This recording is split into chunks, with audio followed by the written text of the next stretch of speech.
Hello again, everyone, and welcome back to Reddit Aliens. I'm John, and as always, thank you so much for being here. Serious topic today. Let's hear it. Traumatized people of Reddit. What gave you PTSD? Serious. Please remember to like, share, and subscribe. A family member spent 12 years using sleep deprivation as a form of abuse. I have crippling insomnia, no shit from it, and have frequent nightmares involving them. When I wake in the night, I go into full-blown panic mode and can't drop back off because my brain goes straight back to when I used to barely sleep for days on end, and I can't mentally cope with the idea of going back to that. I also recently noticed that I frown when I try to sleep. Gonna need effing Botox soon. Also, can't sleep with someone in the same room, let alone a bed. Reading this back, something is definitely telling me it's time to get therapy. Mine was comparatively mild, but I'll share. I was in a car crash that nearly killed me. The immediate adrenaline helped me get out of the car before collapsing on the road. When I crashed, there was a song playing on the radio called Young at Heart by the Bluebells.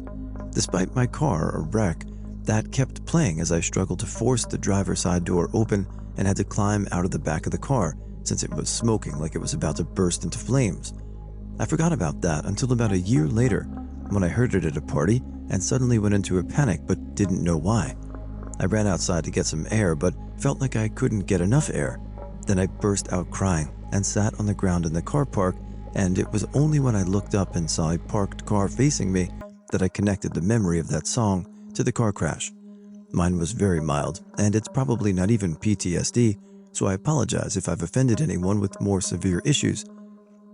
I just wanted to share in case there was a scale to where the people could relate. I found my husband bleeding out after a bad wreck with some livestock. I just happened to check on him because his dog was barking oddly. I sat and waited for help. We were rural, and it took a long time. I was helpless as I watched the life fade from his beautiful blue eyes. He was life-flighted and spent 3 months in ICU, hospitals, critical care, and rehab. The list of injuries is very long, 20-plus surgeries. I worked my ass off to find every specialist to get everything fixed. He worked hard to walk, rehab, and everything else to get back to normal. I deal with trauma PTSD triggers I never expected, but I will take it because he is alive. I protected him as much as I could mentally to avoid him getting PTSD. He's doing great, but now we realize that when I go away for the night, he gets panic attacks.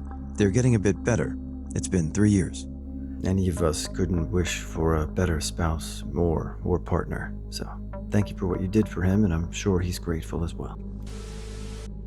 Hey, people commenting here and reading this, take a break for a second. Take a deep breath. Exhale slowly. Relax your jaw, relax your shoulders. This is an intense thread. Maybe it's a positive thing for us to read of other people's experiences. It's a wonderful thing to feel validated and heard and to not feel alone, to put ourselves out there in a safe, anonymous space. But if this is triggering you, here's an invitation to stop. We can't change what's happened to us, but we can be conscious and intentional and kind to ourselves. Maybe this is a nice opportunity to go outside for a moment and get some fresh air or get a glass of water. And don't forget to breathe. I am traumatized but not sure about the PTSD. When I was 5 to 6, I saw a penis for the first time because family friends were helping us move and their son, 12, asked me to come upstairs with him. Not knowing any better, I went into a sleeping bag with him and he rubbed his thing on my crotch. And when I was around 8, my uncle rubbed his penis on my foot while I was playing Minecraft. I was sitting on the top of a bunk bed with my feet hanging off, and he asked me, "How do you feel?" And I didn't respond. Then, from the 9 to 10s, he would constantly just stick his fingers between my legs, but then I eventually started to hit or kick him whenever he would, and he stopped. This is why it's important to teach your children about sex, obviously only to a certain extent. I apparently have CPTSD. I grew up in a household where my parents would yell at each other almost every weekend. Had to watch my mother cry too many times. My sister had severe depression and suicide attempts. Still remember waking up at 4 a.m. when I was like 12 to my sister writhing on the kitchen floor screaming at the top of her lungs, "Kill me! Kill me!" Full story of what happened to me. So it was September 19th of this year, and I was at school. Around 1:27 p.m. I went to the restroom. This was right after my lunch period. As I'm taking a dump, a kid named Cameron walked in the stall. He's an ex of a friend. He yanked me off the toilet and stuck his penis in my anus. I'm male to female trans and haven't had bottom surgery yet. He effed me for about 15 seconds before I was able to get him off of me. I didn't tell anyone that day. The next day I told administration about the situation. I was examined at the ER. I also have been in the psych ward because of a suicide attempt because of the situation. I'm homeschooled now also. I'm outraged that he ain't in jail.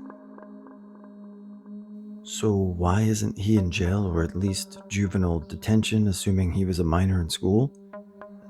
That's rape. That's a criminal offense. That's a Class A felony. Bye. I had depression as early as I can remember with many mental disorders. When I was 5, I was raped by a family friend that I trusted, and to make matters worse, my mom had to ask me if I remembered that a little before she died, and I had to see him again. I had to pretend everything was okay when I couldn't even look at him. I'm glad I no longer am a part of his life. Also, made me not be able to trust men, even to this day. That same year, after my mom moved away from my rapist, I got threatened with my life due to my mental problems. About 4 years later, I disassociated all of the time, and my teacher hated me and told my parents that I need to take meds and need therapy. I was great friends with a girl then that also had mental disorders. After I gained weight due to the meds, she insulted me. We were so close too. We had plans to date, etc., but guess that was a deal breaker. This made me anorexic. I didn't have a good home life, constant fighting, and sometimes got very violent. My sister got addicted to meth, and on her come-downs it got bad enough and even tried stabbing herself with a kitchen knife to kill herself. I've had other memories that were even more intense, but I'll leave it at that.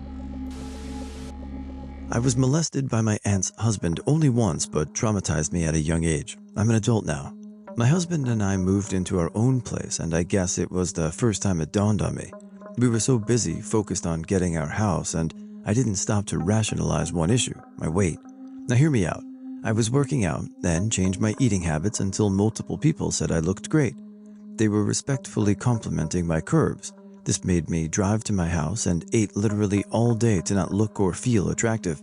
I stopped working out and went back to old eating habits.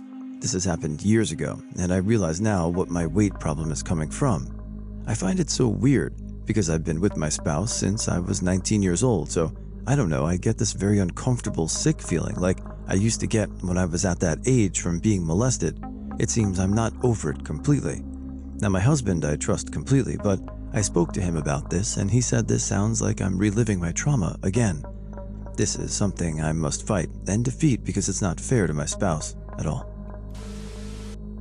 Watched my mom have a cardiac arrest in a shopping plaza. I was a teenager when this happened and she died for a few minutes until she got medical help. She ended up in the hospital for weeks, and since nobody in my family wanted me at their house, I had to sleep alone at the hospital where I would hear the sounds of other people on the floor dying. She got moved to a rehab facility when she started coming around, and the nurses used to yell at me and make jokes that she was going to need a heart transplant. Overall, a traumatizing experience that lasted months. It's been 8 years since, and I'm still traumatized by what happened. I can't smell hand sanitizer without being triggered. The sounds of medical equipment will also give me flashbacks and anxiety attacks. I have a very hard time going to hospitals, even for a physical exam.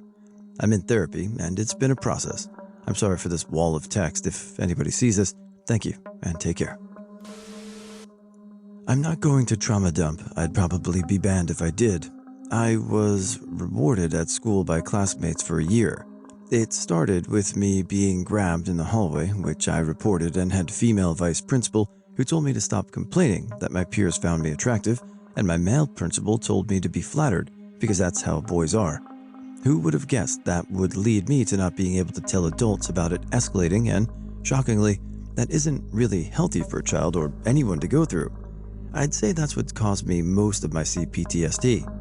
Reading the replies made me realize OP and I unfortunately have pretty similar reasons for our PTSD, so OP, I am proud of you for telling and surviving because it sucks, and it's been 10 years since my situation happened, and it is really hard sometimes. You were braver than I was back then, and that's really admirable. I want you to know I believe you, and I am so proud of you. I know it's easier said than done, but some loser named Cameron is not worth your life. If you ever need anything, I'm here for you, and even if you don't, I'm rooting for you. Be safe. I promise you someday it will hurt less than it does right now. Maybe I'm reading this wrong, and if I am, I apologize, but are you saying you have PTSD because people find you attractive? Thank you for sharing your story. Most of my childhood caused me to have PTSD, physical and emotional abuse, going in between each home or placement, removed from parents' children's homes. In the last few years, it seems like the world was my worst enemy. I moved out at 17 and continued to couch surf till I found a place with an old, close friend. Eventually, that turned into a lot of sexual abuse, touching, and rape.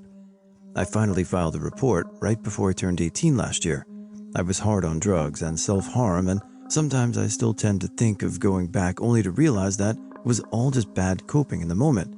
Since then, I have moved on from all those people that were in my life at that point and found an amazing, wonderful man who has shown me what family truly means. I'm still healing and thinking about starting therapy. I have the last court trial coming up in the middle of the month. I've just been trying to keep open communication in mind and knowing that even though these hard times, the people who truly loved me will be by my side. I struggle with coping sometimes, and I still have quite a few flashbacks and night terrors, but just knowing it slowly gets easier and there are things you can look forward to really helps. Thanks for allowing me to share my story. If you ever need to talk, I'm here. Police violent at a protest. Had a flash grenade thrown at my stomach. Thought I was on fire, but just burned and cut up. Carried my sister as she screamed, "I can't hear," over and over again after one went off next to her head. She now has permanent hearing loss and worse PTSD than me. Saw some intense shit happen to others. I'm not the same person I was before. On a positive note, EMDR has been life-changing. It sounds bizarre if you aren't familiar with it, but it has a lot of scientific evidence behind it, and no amount of talk therapy could do what EMDR has done for me. Please look into it if you have the means. I was crushed in a head-on collision with a semi on an ice road in the middle of nowhere. I, in my perception, died for a while and had an out-of-body near-death experience as reality turned to vibration, and I was pulled out of the back of my head and into the void. When I returned to my body, I got to put my hands into this burger meat that was left on my leg to squeeze arteries and stem the bleeding until a pipeline ambulance and some help arrived to wrap up my injuries. I then got to freeze in the back of this pickup ambulance thing while I was jostled around with bones grinding on one another against a dozen severed nerves and ligaments for approximately 350 kilometers before meeting the real ambulance and getting any sort of pain relief. I had a broken tibia, severed Achilles, fractured hip, compressed spine, lacerations everywhere, G-force trauma, more injuries than were even diagnosable really. First night in hospital, I had something happen to my head that I never did get an explanation for. It felt like an egg was cracked on top of my brain, and I could feel and hear cold liquid sloshing around the inside of my skull. Accompanying this was a sense of dread or doom. I felt like I was about to die again. This was only the beginning of my trauma though, since subsequently my relationship fell apart with the realization that I was being used for my income, and being injured and needing her assistance, I was just a burden not worth dealing with. On top of that, I had WCB trying to do everything in their power to F me from every angle and get me off their books, even with a dozen doctors on my side, explaining plain as day that I was in no state to return to work in any capacity. Overall, I've lost everything in my life. I'm starting from scratch again while struggling with perpetual chronic pain. I've been a guinea pig for what feels like 100 pain and neurological meds, trying to address my pain with more side effects than benefits, both in taking the meds and weaning off of them. At this point, I've just accepted that I will always be in severe pain, and so I manage it by doing low-impact, high-intensity exercise so that I have autonomy in choosing muscle pain to distract from my chronic pain, as well as the benefit of better coping through good endorphins and whatnot than working out releases. I'm starting to become somewhat functional again, but it's been a long damn road, and I definitely have PTSD. I have insomnia, cold triggers, severe neurological pain. Phone calls cause massive anxiety, anticipation of WCB taking another resource away. Semi-trucks driving towards me or driving in icy conditions caused anxiety.